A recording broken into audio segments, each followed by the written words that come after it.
उल्लसित है। अयोध्या में आयोजित इस छठें भव्य और दिव्य दीपोत्सव में अब मैं उत्तर प्रदेश के लोकप्रिय मुख्यमंत्री श्री योगी आदित्यनाथ जी को उनके स्वागत उद्बोधन के लिए आमंत्रित करता हूं। माननीय मुख्यमंत्री महोदय।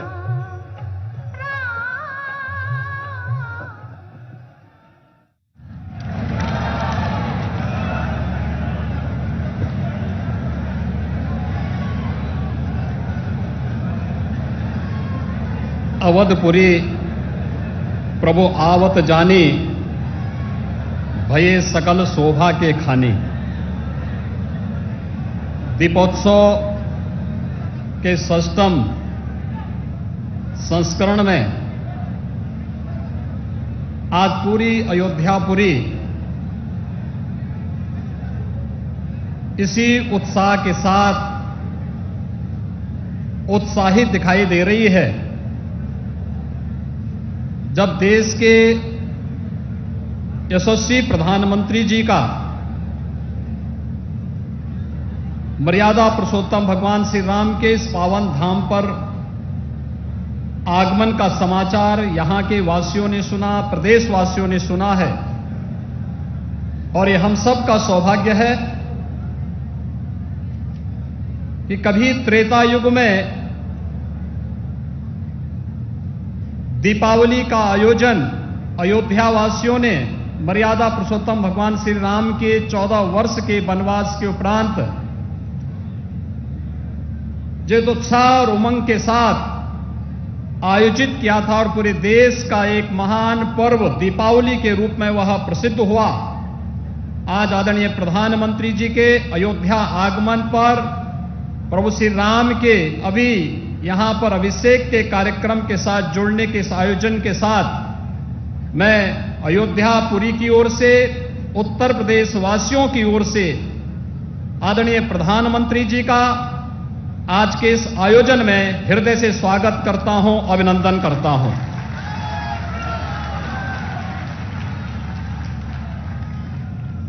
आज के इस आयोजन में यहां पर श्री राम जन्मभूमि तीर्थ क्षेत्र के अध्यक्ष मणिराम दास सावनी के श्री महंत पूज्य नृत्य गोपाल दास जी महाराज, पूज्य संतजन, राष्ट्रीय स्वयंसेवक संघ के माननीय सरकार और अन्य हमारे विचार परिवार के पदाधिकारीगण, उत्तर प्रदेश सरकार में मेरे सहयोगी आदरणीय राज्यपाल जी के नेतृत्व में मेरे साथ दोनों उप मुख्यमंत्री श्री केशव प्रसाद मौर्य जी, श्री ब्रजेश पाठक जी, श्री स्वतंत्र देव सिंह जी, श्री जयवीर सिंह जी, प्रदेश अध्यक्ष चौधरी भूपेंद्र सिंह जी, पूर्व केंद्रीय मंत्री और प्रदेश के प्रभारी माननीय श्री राधा मोहन सिंह जी समेत मैं आप सभी गणमान्य अतिथियों का, पूज्य संतों का आज के इस आयोजन में हृदय से स्वागत करता हूं, अभिनंदन करता हूं। भाइयों बहनों, हम सब जानते हैं अयोध्या कुछ लोगों ने अपनी कुत्सित राजनीति के लिए वीरान बना दी थी, लेकिन जिस अयोध्या के बारे में मर्यादा पुरुषोत्तम भगवान श्री राम ने स्वयं इस बात को कहा हो कि जन्मभूमि मम पुरी सुहावनी, उत्तर दिशि वह सरजू पावनी, आखिर वह अयोध्या कैसे वीरान हो सकती थी। आज से 6 वर्ष पहले आदरणीय प्रधानमंत्री जी के मार्गदर्शन, उनकी प्रेरणा से अयोध्या का दीपोत्सव का कार्यक्रम प्रारंभ हुआ, पूज्य संतों का सानिध्य प्राप्त हुआ, पूरी अयोध्या वासी उसके साथ जुड़ते हुए दिखाई दिए और लगातार यह प्रदेश का एक उत्सव, देश का एक उत्सव बनता गया।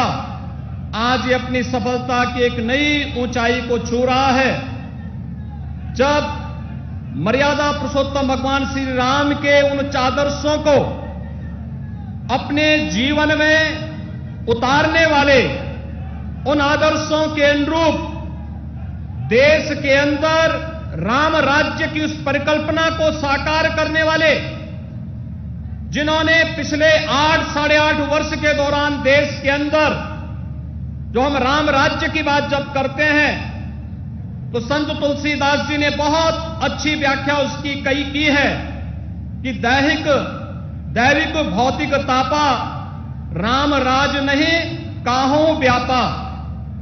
यानी चाहे वह आदि दैविक हो, आदि भौतिक हो, आध्यात्मिक हो, किसी भी प्रकार के दुख के लिए जहां कोई जगह नहीं, वह राम राज्य की उस परिकल्पना को, जो एक धार्मिक राज्य न होकर के 135 करोड़ लोगों की भावनाओं का प्रतिनिधित्व करने वाला, भारत का एक भारत श्रेष्ठ भारत बनाने की परिकल्पना को साकार करने वाला भारत की वर्तमान व्यवस्था। और भाइयों बहनों, पिछले 8 वर्षों के दौरान इस देश ने और दुनिया ने देखा है, हमने विगत 2.5 वर्ष के दौरान पूरी दुनिया ने कोरोना को देखा है, कोरोना जैसी महामारी का सामना किया है। लेकिन कोरोना जैसी महामारी के बावजूद लोकतांत्रिक मूल्य और आदर्शों का पालन करते हुए भारत की 135 करोड़ लोगों को अपने परिवार की तरह देखभाल करने वाले, फ्री में टेस्ट, फ्री में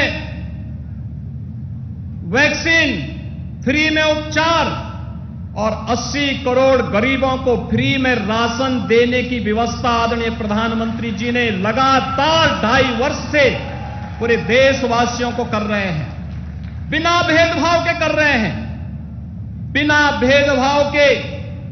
हर गरीब के घर में शौचालय का बन जाना, बिना भेदभाव के हर गरीब के सिर को ढकने के लिए छत देकर के प्रधानमंत्री आवास की योजना को उपलब्ध करा देना, बिना भेदभाव के हर गरीब के घर तक विद्युत की लाइन पहुंचा करके उन्हें प्रधानमंत्री सौभाग्य योजना में फ्री में विद्युत के कनेक्शन उपलब्ध करवाने का कार्य हो, या फिर हर गरीब को आयुष्मान बनने के लिए फ्री में 5 लाख रुपए की स्वास्थ्य बीमा का कवर देने का कार्य हो। आपने देखा होगा, कल ही 10 लाख युवाओं को नौकरी देने के लिए प्रधानमंत्री जी ने मिशन रोजगार के तहत 1 वर्ष के अंदर 10 लाख नौजवानों को नौकरी देने के एक नए कार्यक्रम को आगे बढ़ाया। और इससे पहले 10 लाख नौजवानों को अग्निवीर के रूप में देश की सेनाओं में सम्मानजनक स्थान पर भर्ती होने की प्रक्रिया को जोड़ने की कार्रवाई रही हो। ये सभी राम राज्य की इस परिकल्पना को साकार करता है। विकास की प्रक्रियाएं जिस रूप में बढ़ी हैं, हम सब सौभाग्यशाली हैं कि देश के अमृत महोत्सव वर्ष में हम सब ने देश के अंदर देश के इंफ्रास्ट्रक्चर को भी, गांव और गली को भी, स्मार्ट सिटी के मिशन को भी और आदर्श गांवों की परिकल्पना को साकार होते हुए हम सब देख रहे हैं। और यही नहीं, गुलामी के अंश से मुक्ति हो लेकिन विरासत का सम्मान हो। विरासत का ही सम्मान है अयोध्या में भगवान श्री राम के भव्य मंदिर के निर्माण का एक कार्यक्रम। विरासत का ही सम्मान है काशी में भगवान विश्वनाथ का भव्य धाम बन जाना, और जो आज एक नया कीर्तिमान स्थापित कर रहा है। अभी आपने परसों देखा होगा, आदरणीय प्रधानमंत्री जी स्वयं केदारपुरी गए थे, बद्रीनाथ धाम गए थे। उत्तराखंड के 4 धामों के पुनरुद्धार की कार्रवाई किस रूप में हो रही है, यह गौरव की अनुभूति हर भारतवासी को कराता है। और महाकाल का वह काल लोक भी हर व्यक्ति को अपनी ओर अभिभूत कर देता है। यही तो है विरासत का सम्मान। योग की परंपरा को वैश्विक मंच पर या फिर प्रयागराज कुंभ के माध्यम से दुनिया के सबसे बड़े आयोजन को एक नई ऊंचाइयों तक पहुंचाने का अयोध्या का यह दीपोत्सव का एक कार्यक्रम उसी विरासत को सम्मान देने की कड़ी का आदरणीय प्रधानमंत्री जी की प्रेरणा से किए गए प्रयास का परिणाम है। आज उत्तर प्रदेश के अंदर विंध्यवासिनी धाम के पुनरुद्धार की कार्रवाई, वहां के कॉरिडोर के निर्माण का कार्य युद्ध स्तर पर चल रहा है।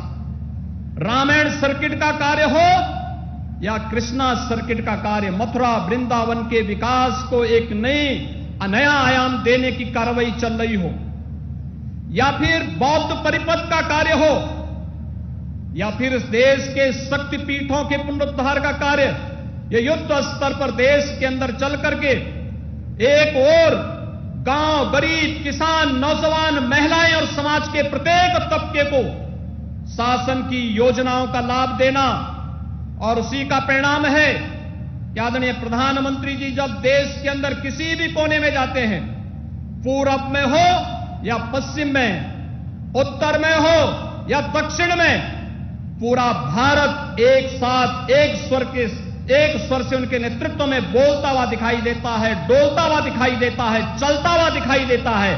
और यही नए भारत के, श्रेष्ठ भारत के, एक भारत श्रेष्ठ भारत के शिल्पकार आदरणीय प्रधानमंत्री जी का आगमन आज अयोध्या धाम में दीपोत्सव के इस कार्यक्रम में हुआ है। यहां पर प्रभु श्री राम के अभिषेक के साथ आदरणीय प्रधानमंत्री जी का जुड़ना पूरे भारतवासियों को अभिभूत कर रहा है। हर व्यक्ति जानता है कि आज अयोध्या में श्री राम जन्मभूमि पर 500 वर्षों के इंतजार के बाद भगवान श्री राम के भव्य मंदिर के कार्यक्रम को आगे बढ़ाने के लिए जिस संकल्प की आवश्यकता थी, वह संकल्प आज साकार हुआ है। उनकी दृढ़ इच्छा शक्ति और सबको, समाज के सबको जोड़ने की एक, यानी सबका साथ और सबके विकास की भावना का प्रतिनिधित्व करता है, जो प्रभु राम के आदर्शों के अनुरूप भारत को विकास की नई ऊंचाइयों तक पहुंचाने का कार्य कर रहा है। और आज आदरणीय प्रधानमंत्री जी का आगमन स्वयं इस कार्यक्रम में यहां पर हुआ है। मैं बड़े सम्मान के साथ आदरणीय प्रधानमंत्री जी को सादर आमंत्रित करता हूं कि आदरणीय प्रधानमंत्री जी कृपया मंच पर आकर के अपने कर कमलों से भगवान श्री राम का अभिषेक करने की कृपा करें, और इस कार्यक्रम के साथ फिर हम लोग फिर दीपोत्सव के कार्यक्रम के जुड़ेंगे। आदरणीय प्रधानमंत्री जी। स्वस्ति न इंद्रो वृद्धतमः स्वस्ति नः पूषा विश्ववेदाः स्वस्ति नस्तार्क्ष्यो अरिष्टनेमिः स्वस्ति नो बृहस्पतिर्दधातु बृहस्पतिर्मरुतः प्रसन्नमातरः शोभं जावानो भेदते भुजगया अग्निर्यामनवः सूर्यचक्षुषो विश्वेनो देवाय वसाग। श्री राम श्री राम श्री रामचंद्र कृपालु भजमन हरण भव भयदारुणं श्री रामचंद्र कृपालु भजमन हरण भव भयदारुणं नव कंज लोचन कंज मुख करी हेलो पद कंजारुणं श्री राम। अब मैं अनुरोध करूंगा माननीय मुख्यमंत्री महोदय से अनुरोध करूंगा कृपया माननीय प्रधानमंत्री महोदय का स्मृति चिन्ह देकर स्वागत करें। उप मुख्यमंत्री द्वय एवं माननीय मुख्यमंत्री महोदय राम दरबार माननीय मुख्यमंत्री महोदय, माननीय प्रधानमंत्री महोदय को अयोध्या वासियों की ओर से भेंट कर रहे हैं। ये स्मृति चिन्ह आज दीपोत्सव के अवसर करतल ध्वनि के साथ स्वागत करें अयोध्या। ये राम दरबार भेंट हो रहा है। माननीय प्रधानमंत्री महोदय को धन्यवाद। मुख्यमंत्री महोदय, अयोध्या वासियों अब करतल ध्वनि के साथ स्वागत करिए माननीय प्रधानमंत्री महोदय के शुभ एवं राममय उद्बोधन का इन शब्दों के साथ। सुबह का नहीं है जो, वो शाम का नहीं, जो राम का नहीं वो किसी काम का नहीं। जय श्री राम।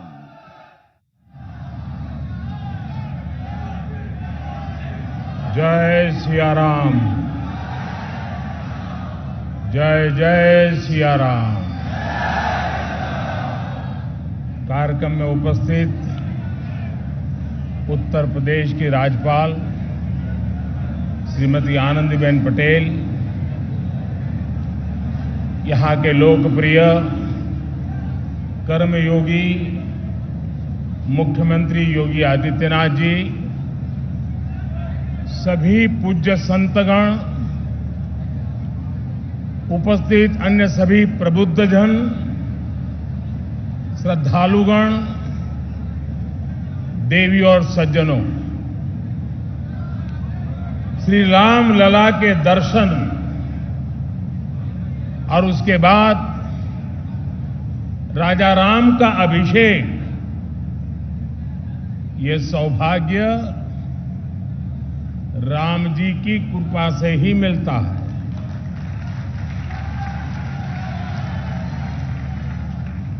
जब श्री राम का अभिषेक होता है तो हमारे भीतर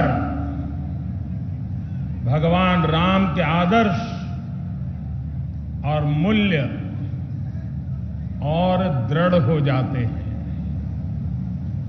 राम के अभिषेक के साथ ही उनका दिखाया पथ और प्रदीप्त हो उठता है।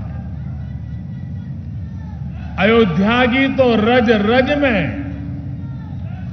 कण कण में उनका दर्शन समाहित है। आज अयोध्या की रामलीलाओं के माध्यम से, सरयू आरती के माध्यम से, दीपोत्सव के माध्यम से और रामायण पर शोध और अनुसंधान के माध्यम से ये दर्शन पूरे विश्व में प्रसारित हो रहा है। मुझे खुशी है कि अयोध्या के लोग, पूरे उत्तर प्रदेश और देश के लोग इस प्रवाह का हिस्सा बन रहे हैं। देश में जन कल्याण की धारा को गति दे रहे हैं। मैं इस अवसर पर आपको, देशवासियों को और विश्व भर में फैले हुए राम भक्तों को भी हार्दिक बधाई देता हूं। मैं प्रभु श्री राम की पावन जन्मभूमि से सभी देशवासियों को आज छोटी दीपावली के पर्व पर कल के दीपावली की भी हार्दिक शुभकामनाएं देता हूं। साथियों, इस बार दीपावली एक ऐसे समय में आई है जब हमने कुछ समय पहले ही आजादी के 75 वर्ष पूरे किए हैं। हम आजादी का अमृत महोत्सव मना रहे हैं। आजादी के इस अमृत काल में भगवान राम जैसी संकल्प शक्ति देश को नई ऊंचाई पर ले जाएगी। भगवान राम ने अपने वचन में, अपने विचारों में, अपने शासन में, अपने प्रशासन में जिन मूल्यों को घड़ा, वो सबका साथ, सबका विकास की प्रेरणा है और सबका विश्वास, सबका प्रयास का आधार भी है।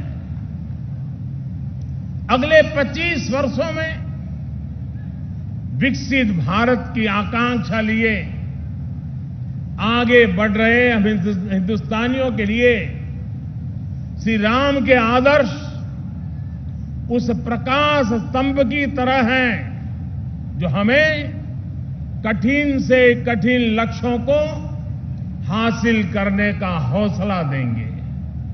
साथियों, इस बार लाल किले से मैंने सभी देशवासियों से पंच प्राणों को आत्मसात करने का आह्वान किया है।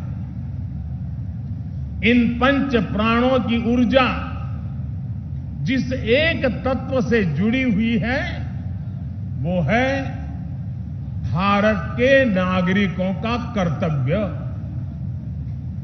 आज अयोध्या नगरी में दीपोत्सव के इस पावन अवसर पर हमें अपने इस संकल्प को दोहराना है, श्री राम से जितना सीख सके सीखना है। भगवान राम मर्यादा पुरुषोत्तम कहे जाते हैं। मर्यादा मान रखना भी सिखाती है और मान देना भी सिखाती है। और मर्यादा जिस बोध की आग्रही होती है वो बोध कर्तव्य ही है। हमारे धर्म ग्रंथों में कहा गया है, रामो विग्रहवान धर्मः, अर्थात राम साक्षात धर्म के यानी कर्तव्य के सजीव स्वरूप है। भगवान राम जब जिस भूमिका में रहे उन्होंने कर्तव्यों पर सबसे ज्यादा बल दिया। वो जब राजकुमार थे तो ऋषियों की, उनके आश्रमों और गुरुकुलों की सुरक्षा का कर्तव्य निभाया। राज्याभिषेक के समय श्री राम ने एक आज्ञाकारी बेटे का कर्तव्य निभाया। उन्होंने पिता और परिवार के वचनों को प्राथमिकता देते हुए राज्य के त्याग को, वन जाने को अपना कर्तव्य समझ करके स्वीकार किया। वो वन में होते हैं तो वनवासियों को गले लगाते हैं, आश्रमों में जाते हैं तो मां सबरी का आशीर्वाद लेते हैं। वो सबको साथ लेकर लंका पर विजय प्राप्त करते हैं और जब सिंहासन पर बैठते हैं तो वन के वही सब साथी राम के साथ खड़े होते हैं, क्योंकि राम किसी को पीछे नहीं छोड़ते। राम कर्तव्य भावना से मुख नहीं मोड़ते।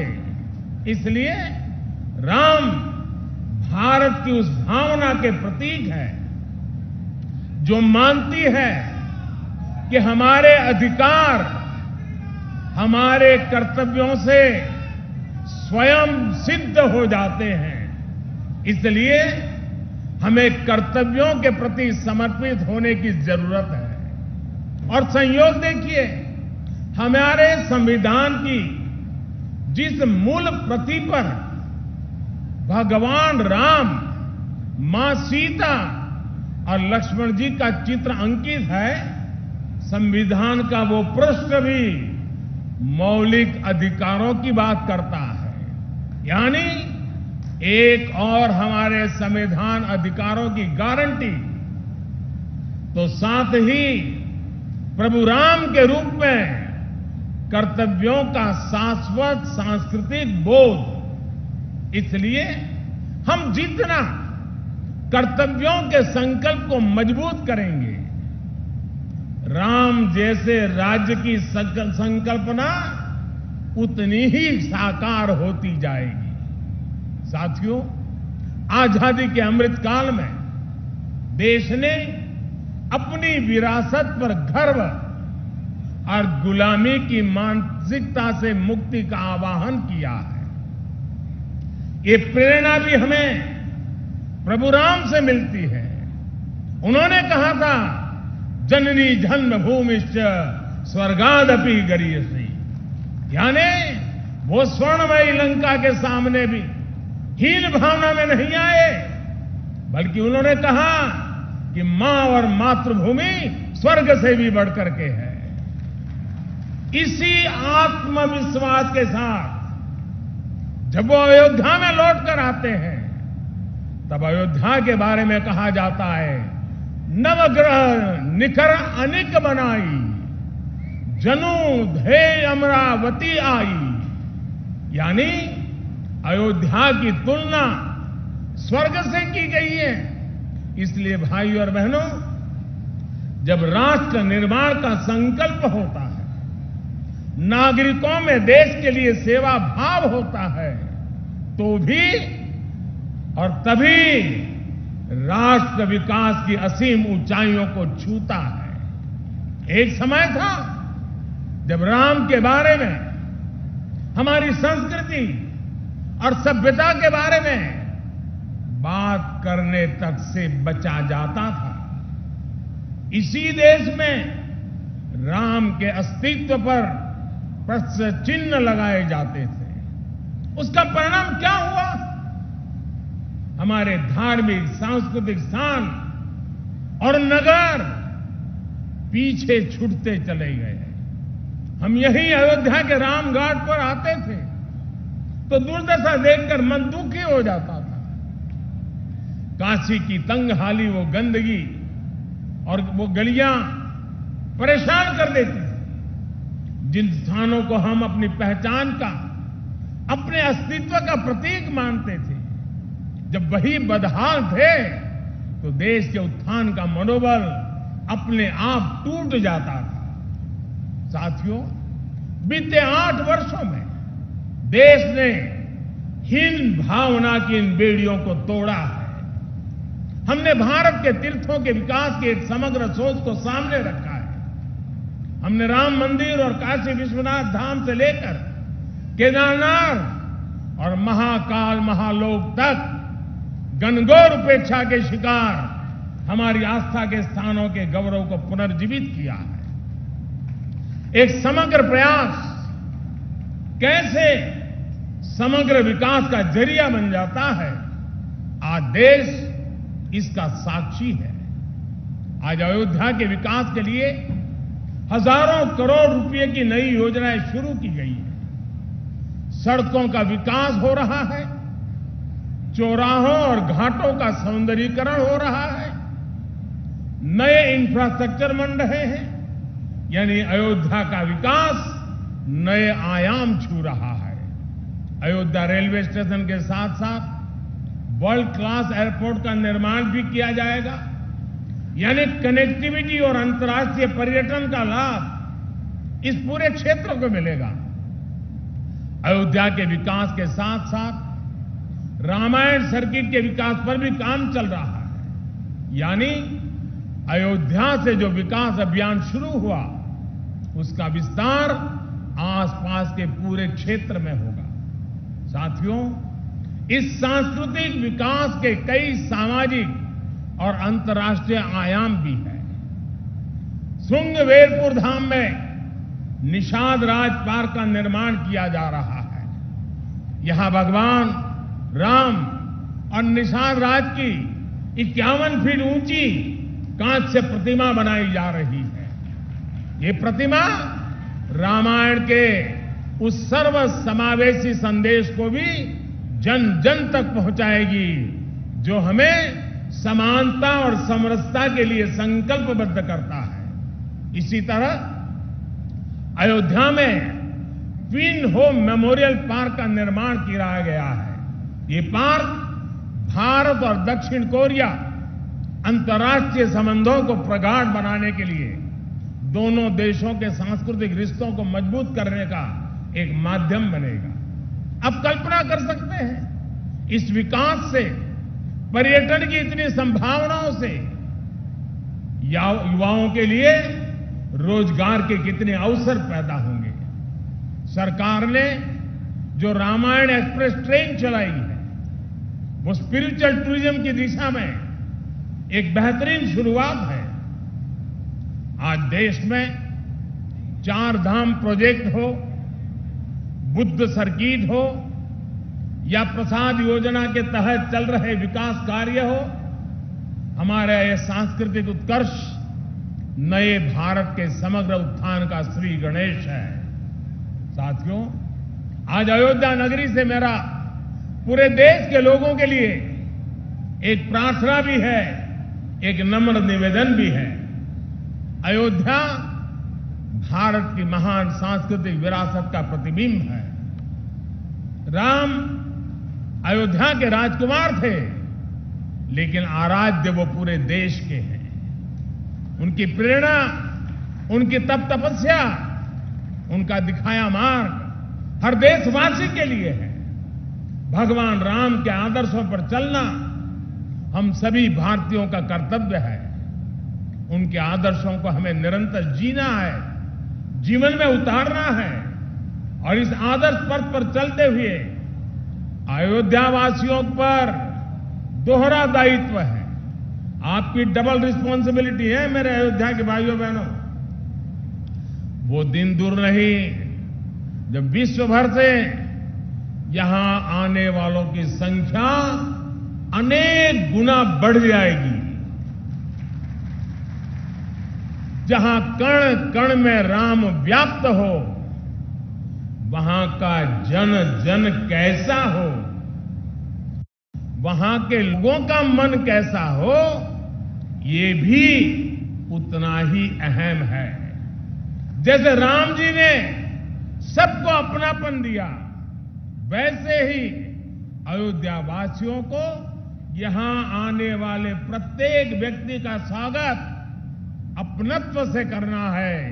अयोध्या की पहचान कर्तव्य नगरी के तौर पर भी बननी चाहिए।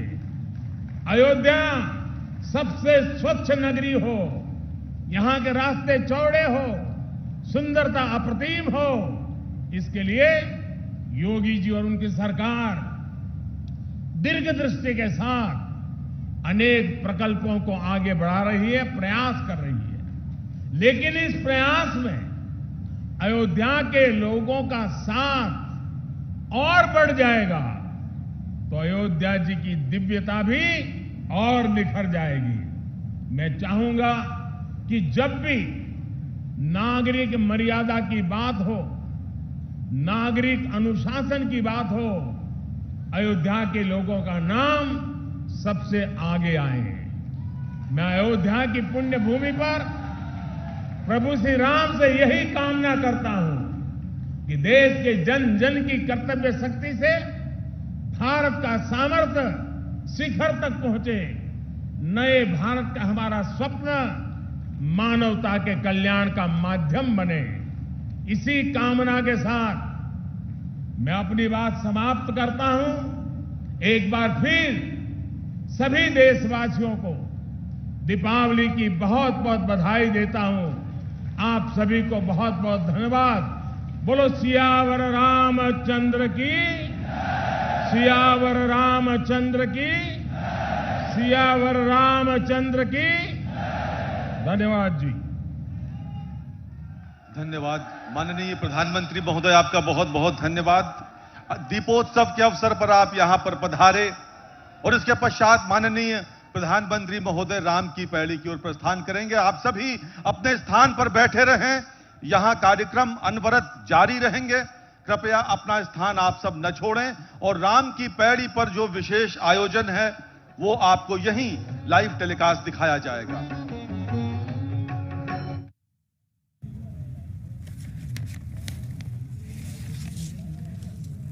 अजय मिश्र हमारे संवाददाता हमारे साथ जुड़े हुए हैं। अजय मिश्र, अभी हमने देखा प्रधानमंत्री नरेंद्र मोदी ने अपना